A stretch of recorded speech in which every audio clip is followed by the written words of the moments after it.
जय श्री कृष्णा। आप सभी को उत्पन्ना एकादशी, उत्पत्ति एकादशी, मार्गशीर्ष कृष्ण पक्ष एकादशी की ढेरों शुभकामनाएं। प्रिय दर्शकों, आज उत्पन्ना एकादशी का दिन है। आपको अवश्य सुननी चाहिए उत्पन्ना एकादशी व्रत कथा। यह कथा मनुष्य का कल्याण करने के लिए है। भगवान कहते हैं कि जो इस कथा का श्रवण करता है उसे भगवान के आशीर्वाद से अनंत पुण्य की प्राप्ति होती है। उसे अश्वमेध यज्ञ का फल प्राप्त होता है और उसके सभी पापों का नाश हो जाता है। यह एकादशी बड़ी महत्वपूर्ण है क्योंकि इसी दिन देवी एकादशी का प्रादुर्भाव हुआ था, जन्म हुआ था। इसीलिए आपको यह एकादशी व्रत करनी चाहिए। जो व्रत ना कर सकें वो एकादशी के नियमों का पालन करें, कथा श्रवण करें, भगवान विष्णु का पूजन अवश्य करें। इससे भी अनंत फल की प्राप्ति होती है। आइए कथा आरंभ करेंगे। आपसे निवेदन है कि यह एकादशी कथा का पवित्र वीडियो है तो कृपया इसे एक बार लाइक अवश्य कर दीजिएगा और जितना हो सके शेयर कीजिए, जिससे कि सभी लोग इस कथा का श्रवण करें। भगवान नारायण कहते हैं कि उनकी कथाओं को, उनके पूजन को जितना प्रचारित प्रसारित करेंगे उतना आपका कल्याण होगा। अपने व्रत की सफलता के लिए और भगवान नारायण का आशीर्वाद प्राप्त करने के लिए कमेंट बॉक्स में अवश्य लिखिएगा जय श्री हरि या ओम नमो भगवते वासुदेवाय। आप देख रहे हैं देवभूमि ज्योतिष संस्थान का प्रतिष्ठित YouTube चैनल देवभूमि धार्मिक। हम यहाँ पर सभी व्रत और त्योहारों की सही शास्त्रीय जानकारी प्रदान करते हैं। ज्योतिष शास्त्र और पंचांग के आधार पर आपको बताते हैं कौन सी तिथि कब है, व्रत आदि कब करना है, क्या विधि है, क्या नियम है और क्या गलती नहीं करनी है। यदि आप सभी व्रत और त्योहारों की सही शास्त्रीय जानकारी पाते रहना चाहते हैं तो कृपया चैनल को सब्सक्राइब कीजिए और बेल आइकन को प्रेस कीजिए। जब आप सब्सक्राइब का बटन दबाएंगे तो वहाँ एक घंटी का निशान बना हुआ आएगा, उसको अवश्य दबाइएगा, तभी आपको हमारे सारे वीडियो प्राप्त होंगे, अन्यथा आपसे जानकारी छूट जाएगी। आइए भगवान नारायण का ध्यान करते हैं और कथा आरंभ करते हैं। बोलिए विष्णु भगवान की जय। अथ मार्गशीर्ष कृष्ण पक्ष उत्पन्ना एकादशी व्रत कथायाम प्रारंभ। सूत जी कहने लगे कि ऋषियों, इस व्रत का वृतांत और उत्पत्ति प्राचीन काल में भगवान कृष्ण ने अपने परम भक्त युधिष्ठिर से कही थी। वही सब मैं तुमसे कहता हूँ। एक समय युधिष्ठिर ने भगवान कृष्णचंद्र से पूछा कि हे भगवान, एकादशी का व्रत किस विधि से किया जाता है और उसका क्या फल है? उपवास के दिन जो क्रिया की जाती है, आप कृपा करके वह सब मुझसे कहिए। यह मैं सुनना चाहता हूँ, इसमें मेरी अटूट श्रद्धा है। तो युधिष्ठिर महाराज ने भगवान श्री कृष्ण से पूछा एकादशी के व्रत के विषय में, उत्पन्ना एकादशी के व्रत के विषय में, उसकी विधि के विषय में। तो भगवान श्री कृष्ण यह वचन सुनकर कहने लगे कि हे युधिष्ठिर, मैं एकादशी के व्रत का महात्म्य तुमसे कहता हूँ, तुम एकाग्र चित्त होकर सुनो। सर्वप्रथम हेमंत ऋतु में मार्गशीर्ष कृष्ण एकादशी से इस व्रत को आरंभ करना चाहिए। एकादशी का व्रत कब से आरंभ करना चाहिए? ये जो आने वाली एकादशी है ना, मार्गशीर्ष कृष्ण पक्ष उत्पन्ना एकादशी, इससे एकादशी के व्रत को आरंभ करना चाहिए। भगवान कहते हैं कि दशमी को सायंकाल को भोजन करके अच्छी तरह से दातुन आदि करें, जिससे कि अन्न का कोई अंश मुंह में ना रह जाए। रात्रि को भोजन कदापि ना करें। सूर्यास्त से पहले पहले ही भोजन कर लीजिए जो करना है। रात्रि को नहीं खाना चाहिए। अधिक ना बोलें। एकादशी के दिन प्रातः 4 बजे उठकर सबसे प्रथम व्रत संकल्प करें। व्रत संकल्प किस प्रकार से करना चाहिए? भगवान कहते हैं कि अमुक संवत्सरे, जो संवत्सर चल रहा है उसका नाम ले। मार्गशीर्ष मासे कृष्ण पक्षे पुण्य पर्वणि एकादशी तिथौ अमुक वासरे, जो वार है वह वार बोलिए। अमुक गोत्र समुत्पन्नाय, अपना नाम बोलिए, गोत्र बोलिए। और जिस स्थान पर बैठकर संकल्प कर रहे हैं वहाँ का स्थान का नाम, क्षेत्र का नाम, शहर का नाम। सकल जन्म जन्मांतरार्जितानि यानि पापानि तेषां शमनार्थ एकादशी व्रत महम करिष्ये। जैसा कि मैं संकल्प की विधि आपको बताता हूँ, वह विधि यहाँ वर्णित की गई है। भगवान कहते हैं कि संकल्प करें, इसके पश्चात शौच आदि से निवृत्त होकर नदी, तालाब, बावड़ी या कुएं पर जाकर मिट्टी आदि लगाकर स्नान करना चाहिए और यह मंत्र पढ़ना चाहिए। अश्वक्रांते रथ क्रांते विष्णु क्रांते वसुंधरे उद्रतापि वरोहिणे कृष्णेन शतबाहुना मृत्तिके हर में पापम यन्मया पूर्व संचितम त्वया हतेन पापेन गच्छामि परमाम गतिम। इन मंत्रों का उच्चारण करते हुए मृत्तिका लगाएं अर्थात मिट्टी लगाएं अपने शरीर पर और उसके बाद शुद्ध जल से स्नान करें। व्रत करने वाले को चाहिए कि वो चोर, पाखंडी, परस्त्रीगामी, निंदक, मिथ्याभाषी तथा किसी प्रकार के पापी मनुष्य से बात ना करे। ऐसा मनुष्य जो किसी भी प्रकार का पाप करता हो, चाहे वो चोरी में लिप्त हो, चाहे वो पाखंड करता हो, चाहे किसी अन्य की स्त्री के साथ गमन करता हो, चाहे दूसरों की निंदा करता हो। निंदा करना बड़ा पाप है। आजकल चुगली जो है बहुत चल रही है। जब तक 2-4 लोगों की निंदा नहीं कर देते तब तक लोगों को आराम नहीं मिलता, परंतु शास्त्र कहते हैं कि निंदा करना बहुत बड़ा पाप है। दूसरे की निंदा अगर आप तीसरे के सामने कर रहे हैं तो यह आपको दोष लगाता है। इसीलिए ऐसे मनुष्य से सदा दूर रहना चाहिए। स्नान के पश्चात धूप, दीप, नैवेद्य आदि 16 चीज़ों से भगवान का पूजन करें और रात को दीपदान करें। ये सब कर्म भक्ति और श्रद्धा युक्त होकर करें। रात्रि को सोना व प्रसंग नहीं करना चाहिए। सोना अर्थात शयन नहीं करना चाहिए, प्रसंग अर्थात स्त्री के साथ प्रसंग नहीं करना चाहिए। सारी रात्रि भजन कीर्तन आदि करना चाहिए और जो कुछ पहले जाने अनजाने में पाप किए हों उनकी क्षमा मांगनी चाहिए। धर्मात्मा पुरुषों को कृष्ण पक्ष तथा शुक्ल पक्ष दोनों एकादशियों को समान समझना चाहिए। मैंने पहले भी इस विषय में आपको जानकारी दी है। बहुत सी माताएं पूछती हैं कि पंडित जी हमें किसी ने कहा है कृष्ण पक्ष की एकादशी नहीं करनी चाहिए, शुक्ल पक्ष की करनी चाहिए। देखिए, ये भगवान श्री कृष्ण द्वारा कहा जा रहा है कि दोनों एकादशियों को समान समझना चाहिए। और पहले भी वर्णन आया है, कार्तिक मास महात्म्य में भी भगवान ब्रह्मदेव द्वारा कहा गया है कि दोनों एकादशियां श्रेष्ठ होती हैं। भगवान कहते हैं जो मनुष्य इस विधि के अनुसार एकादशी का व्रत करते हैं उन्हें शंखोद्धार तीर्थ में स्नान करके भगवान के दर्शन करने से जो फल प्राप्त होता है वह एकादशी व्रत के 16वें भाग के भी समान नहीं है। अगर आप इस विधि से एकादशी का व्रत पूजन कर रहे हैं तो आपको अनंत फल की प्राप्ति होगी। वह एकादशी व्रत के 16वें भाग के समान भी नहीं है। व्यतिपात के दिन दान देने का 1,00,000 गुना फल होता है।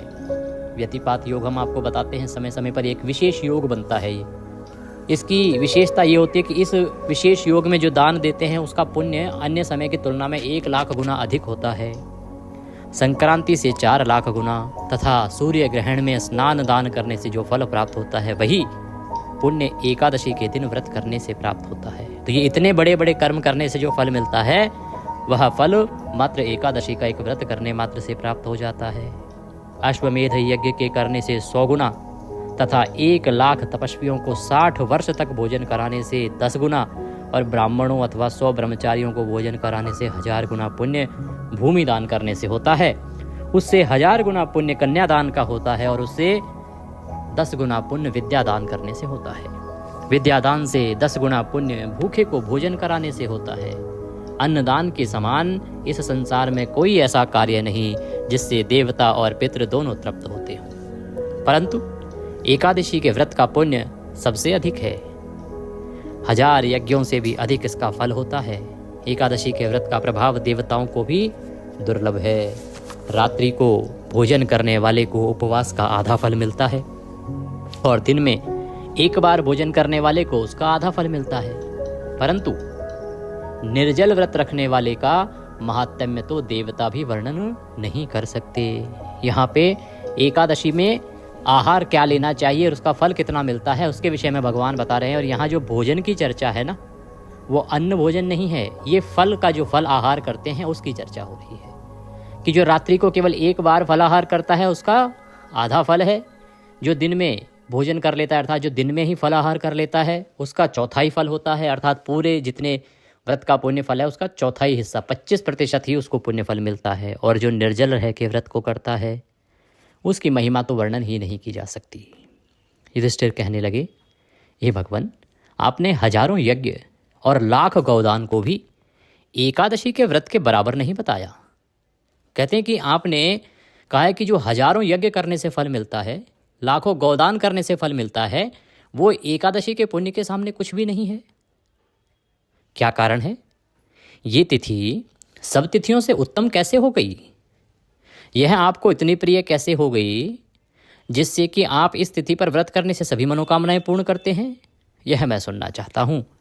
आप कृपा करके विस्तार पूर्वक मुझसे कहिए। इस प्रकार महाराज युधिष्ठिर अब भगवान श्री कृष्ण से प्रार्थना करते हैं। महाराज युधिष्ठिर के वचन सुनकर भगवान कृष्ण कहने लगे कि हे युधिष्ठिर, मैं तुम्हें एक वृतांत सुनाता हूँ जिससे ये ज्ञात होगा कि नारायण को ये एकादशी कैसे प्रिय हुई और कैसे वो इस एकादशी का व्रत करने पर सभी मनोकामनाएं पूर्ण करते हैं। सतयुग में मुर नामक एक दैत्य था।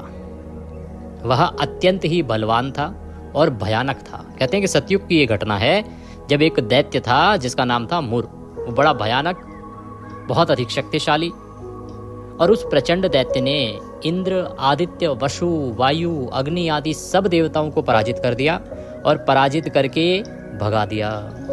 तब इंद्र सहित सब देवताओं ने भयभीत होकर, डरकर शिवजी के पास में गए और शिवजी से अपने दुख का सारा वृतांत कह सुनाया तथा दैत्य का वृतांत भी कहा और बोले, हे कैलाशपति, मुर दैत्य से भयभीत होकर हम सब देवता मृत्यु लोक में फिर रहे हैं, अर्थात हम सब लोग उससे भयभीत होकर पृथ्वी पर फिर रहे हैं, भटक रहे हैं इधर उधर। तब शिवजी कहने लगे कि हे देवताओं, तीनों लोकों के स्वामी, भक्तों के दुखों को नाश करने वाले भगवान विष्णु की शरण में जाओ, वही तुम्हारे दुखों को दूर कर सकते हैं। शिवजी के ऐसा कहने पर, ऐसे वचन सुनकर इंद्र आदि सब देवता क्षीर सागर में पहुंचे। वहां भगवान को शयन करते हुए देखकर इंद्र हाथ जोड़कर उनकी स्तुति करने लगा। जब वो क्षीर सागर में पहुंचे, जाके देखा भगवान निद्रा में हैं, सोए हुए हैं, शयन कर रहे हैं। तो इंद्रदेव जो हैं वो दोनों हाथ जोड़कर भगवान की स्तुति करने लगे और कहने लगे, हे देवताओं द्वारा स्तुति करने योग्य प्रभु, आपको बारंबार नमस्कार है। देवताओं की रक्षा करने वाले मधुसूदन, आपको नमस्कार है। आप हमारी रक्षा करें। दैत्यों से भयभीत होकर हम सब देवता आपकी शरण में आए हैं। आप इस संसार के कर्ता, माता पिता, उत्पत्ति तथा पालनकर्ता और संहार करने वाले हैं। सबको शांति प्रदान करने वाले हैं। आकाश और पाताल भी आप ही हैं। सबके पितामह ब्रह्मा, सूर्य, चंद्र, अग्नि, सामग्री, होम, आहुति, मंत्र, तंत्र, जप, यजमान, यज्ञ, कर्म, कर्ता, भोक्ता भी आप ही हैं। आप सर्वव्यापक हैं। आपके सिवा तीनों लोकों में चर तथा अचर कुछ भी नहीं है। हे भगवान, दैत्यों ने हमको जीतकर स्वर्ग से निकाल दिया है और हम सब इधर उधर भागे भागे फिर रहे हैं। आप उन दैत्यों से हम सब की रक्षा करें, रक्षा करें। इंद्र के ऐसे वचन सुनकर भगवान विष्णु कहने लगे कि हे इंद्र, ऐसा मायावी दैत्य कौन है जिसने सब देवताओं को जीत लिया है? उसका क्या नाम है?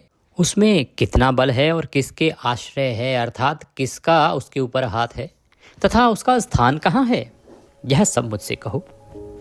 भगवान के ऐसे वचन सुनकर इंद्र बोले, भगवान, प्राचीन समय में चंद्रावती नगरी में नाड़ी जंघ नाम का एक राक्षस था। उसी के महापराक्रमी और लोक विख्यात मुर नामक पुत्र ने सब देवताओं को स्वर्ग से निकालकर वहां अपना अधिकार कर लिया है। कि उस राक्षस का, नाड़ी जंग जो राक्षस था, उसी का पुत्र है मुर, और मुर ने हम सब देवताओं को स्वर्ग से पराजित कर दिया है और स्वर्ग पर अपना अधिकार कर लिया है। इतना ही नहीं, वह इंद्र, अग्नि, वरुण, यम, वायु, ईश, चंद्रमा, नैर्त आदि सबके स्थान पर अधिकार करके और सूर्य बनकर आप ही प्रकाश करता है। कहते हैं कि उस राक्षस ने ये सारे जो देवताओं के अधिकार हैं उन सबको भी छीन लिया है और स्वयं ही उनका उपभोग कर रहा है। खुद ही इंद्र है, उन्हें अपने अलग से अग्निदेव बना दिया। वरुण के अधिकार भी स्वयं ही उपभोग कर रहा है। वह स्वयं मेघ बन बैठा है और सबसे अजय है, उसे जीता नहीं जा सकता। हे असुर निकंदन, उस दुष्ट को मारकर देवताओं को निर्भय बनाइए। हे असुरों का संहार करने वाले भगवान विष्णु, आप उसका भी संहार कीजिए और हमारा ये जो भय है, हमारा ये जो डर है, इसको दूर कीजिए। इस प्रकार से देवराज इंद्र हाथ जोड़ के भगवान से स्तुति और अनुनय विनय निवेदन करने लगे। इंद्र के ऐसे वचन सुनकर भगवान कहने लगे कि हे देवताओं, मैं शीघ्र ही तुम्हारे शत्रु का संहार करूंगा। तुम चंद्रावती नगरी को जाओ। इस प्रकार कहकर भगवान सहित सब देवताओं ने चंद्रावती नगरी की ओर प्रस्थान किया उस समय दैत्यपति मुर दैत्य सेना को साथ में लेकर युद्ध भूमि में गरज रहा था। जैसे ही मुर को पता लगा कि सभी देवता आ रहे हैं युद्ध करने, तो वह भी युद्ध भूमि में आ गया। उस बलवान असुर की गर्जना सुनकर सब देवता भय के मारे चारों दिशाओं में भागने लगे। जैसे ही वो आया, गर्जना करी, सब देवता डर गए, क्योंकि पहले ही पराजित हो चुके थे। जब स्वयं भगवान रणभूमि में आए तो दैत्य उनको भी देखकर अनेक प्रकार के अस्त्र शस्त्र तथा आयुध लेकर दौड़े। भगवान ने उनको आता देखकर सर्प के समान अपने बाणों से उनके शरीरों को बींध डाला। अनेक दैत्य उनके हाथों से मारे गए, केवल एक मुर ही जीवित बचा रहा। भगवान नारायण युद्ध भूमि में आए, जैसे ही उनके ऊपर असुर सेना टूट पड़ी, उन्होंने अपने बाणों से उन सबको मृत्यु के घाट उतार दिया और केवल मुर नामक जो वह मुख्य दैत्य है वह अब बचा रहा। वह अविचल भाव से भगवान के साथ युद्ध करता रहा। भगवान जो भी तीक्ष्ण बाण उसके शरीर पर मारते, वह उसके लिए पुष्पों के समान हो जाता। भगवान के तीखे से तीखे जो वार थे वो भी कुछ असर नहीं कर पा रहे थे। शस्त्रों के प्रहार से उसका शरीर छिन्न भिन्न हो गया, परंतु वह फिर भी युद्ध करता ही रहा। अब वे आपस में मल्ल युद्ध करने लगे। सब धनुष बाण तीर समाप्त हुए तो मल्ल युद्ध, शारीरिक युद्ध करने लगे और 10,000 वर्ष तक उनका मल्ल युद्ध होता रहा, परंतु वह दैत्य भगवान से पराजित नहीं हुआ। सोचिए, 10,000 वर्ष तक भगवान का मल्ल युद्ध रहा उसके साथ और वो हारा नहीं। तब भगवान विष्णु युद्ध से थककर बद्रिक आश्रम को चले गए और वहाँ पर हेमवती नाम की एक सुंदर गुफा थी, उसमें विश्राम करने के लिए उसके अंदर प्रवेश कर गए। ये जो गुफा थी ये 12 योजन लंबी थी और उसका एक ही द्वार था। विष्णु भगवान वहां जाकर सो गए। वह दैत्य भी उनको ढूंढता हुआ उसी गुफा में आया और उनको सोया हुआ देखा और सोया हुआ देखकर उनको मारने के लिए उद्यत हुआ। वह अभी मारने का प्रयत्न कर ही रहा था कि भगवान विष्णु के शरीर से एक अत्यंत प्रभावशाली सुंदर कन्या अस्त्र शस्त्र धारण किए हुए उत्पन्न हुई और दैत्य के सामने आकर युद्ध करने लगी। जैसे ही वो भगवान विष्णु को मारने के लिए उद्यत हुआ, आगे बढ़ा, भगवान के शरीर से एक कन्या का प्रादुर्भाव हुआ, जिसे देवी एकादशी कहते हैं। बोलिए एकादशी मात की जय। कैसे उसका प्रादुर्भाव हुआ और कैसे नाम पड़ा, ये कथा में आगे वर्णन आएगा। तो उस कन्या के हाथों में अस्त्र शस्त्र थे, बड़ी ही तेजस्वी वह कन्या थी और वो कन्या उस राक्षस के साथ युद्ध करने लगी। वह दैत्य उस बलवान कन्या को देखकर आश्चर्यचकित होकर उसके साथ युद्ध करने लगा। उस कन्या के ऐसे भयानक पराक्रम को देखकर दैत्य विचारने लगा कि इस कन्या को किसने बनाया है जो ऐसा भयानक युद्ध कर रही है। वह ऐसा विचार कर ही रहा था कि उस महादेवी ने उस बलवान दैत्य के रथ को चूर चूर कर दिया तथा उसके अस्त्र शस्त्रों को काट कर टुकड़े टुकड़े कर दिए। तब वह दैत्य महान क्रोध करके मल्ल युद्ध करने लगा, परंतु देवी ने उसको धक्का मारकर मूर्छित कर दिया। जब वह दैत्य मूर्छा से जागा तो उस देवी ने उसका सिर काट डाला। इस प्रकार वह दैत्य तो पृथ्वी पर गिर पड़ा और मृत्यु को प्राप्त हुआ और बाकी जो दैत्य बचे थे वो डर के मारे पाताल लोक को भाग गए। जब भगवान विष्णु की निद्रा टूटी तो उन्होंने मुर दैत्य के कटे सिर व दोनों हाथ जोड़कर खड़ी हुई एक कन्या को देखा। एक कन्या को देखा जो दोनों हाथ जोड़ के खड़ी है और वहां पर मुर नामक दैत्य का कटा हुआ सर पड़ा है। तब भगवान उस कन्या को देख के उससे पूछने लगे कि हे देवी, जिस दैत्य से इंद्र आदि सब देवता भयभीत होकर स्वर्ग से भाग गए थे, जो मुझसे 10,000 वर्षों से युद्ध कर रहा था, उसको किसने मारा है? कौन इतना पराक्रमी है जिसने देवताओं पर यह उपकार किया है? वह कन्या कहने लगी कि भगवान, जब आप निद्रा में थे तो यह दैत्य आपको मारने के लिए उद्यत हुआ था। उस समय आपकी योग माया द्वारा आपके शरीर से उत्पन्न होकर मैंने इस दैत्य को मार दिया है। यह सुनकर भगवान कहने लगे, देवी, तुमने देवताओं के भय को दूर करके बड़ा भारी कार्य किया है। ये तुम्हारा सभी देवताओं पर उपकार है, अतः तुम अपनी इच्छा अनुसार वर मांगो, जो मांगोगी वह मिलेगा। तब वह देवी बोली कि हे भगवान, यदि आप मुझको वरदान देना ही चाहते हैं तो यह वरदान दीजिए कि जो कोई मेरा व्रत करे उसके सब पाप नष्ट हो जाएं और अंत में मोक्ष को प्राप्त होवे, अर्थात सभी पापों का भी नाश हो जाए और वह मोक्ष का भी भागी हो, आपके धाम को भी प्राप्त कर ले। जो इस व्रत का पुण्य है उसका आधा रात्रि को भोजन करने वाले को मिले, और जो एक बार भोजन करे उसको भी उसका आधा फल प्राप्त हो। जो मनुष्य भक्ति पूर्वक मेरे व्रत में एक बार भी भोजन ना करे उसको धर्म, धन और मुक्ति प्राप्त हो। भगवान कहने लगे, हे कल्याणी, क्योंकि आज 11वां दिन है, एकादशा दिन है, इसीलिए तुम्हारा नाम एकादशी होगा। और तुमने जो वर मुझसे मांगे हैं, जो तुम चाहती हो, वह सब तुम्हें प्राप्त होंगे, ऐसा ही होगा।